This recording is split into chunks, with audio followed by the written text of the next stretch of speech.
The Connect Pro is our most advanced triggering system yet. In this video, I'm going to walk you through how to use it.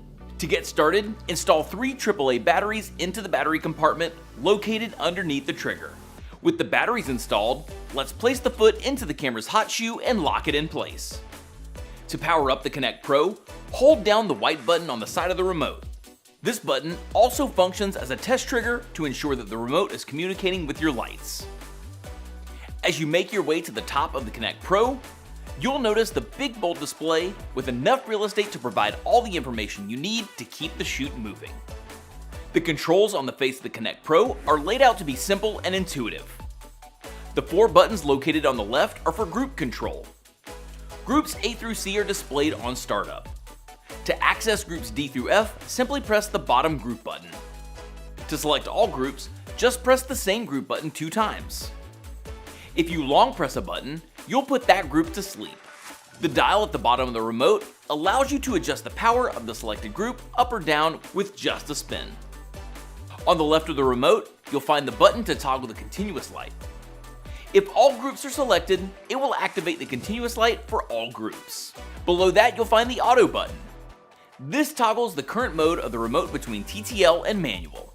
If auto is active, you'll be notified at the top of the display. By pressing the button in the center of the dial, you can access the menu of the Connect Pro. The first option you'll find in the menu is channel selection. With the launch of the Connect Pro, we've expanded our system to 100 channels. Control mode allows you to choose which version of Air you'd like to use. Air 1 is our classic protocol that should be used with any of our legacy Air products. Air 2 is our latest protocol that features absolute power readings on the display. This should be used with any of the AirX enabled flash heads. X-Sync is a mode that allows your Connect Pro to function as a universal remote. This setting disables any communication with the TTL system, making the remote manual only. This setting is only shown in Canon and Nikon versions of the remote. The Sync menu allows you to manage how you'd like your Connect to trigger the flash units. You have the option of first and second curtain, as well as Auto FP for manual activation of high-speed sync. The Bluetooth setting allows you to toggle Bluetooth on and off for communication with the ProPhoto Control app. You also have the ability to disconnect Bluetooth from the app or from the remote.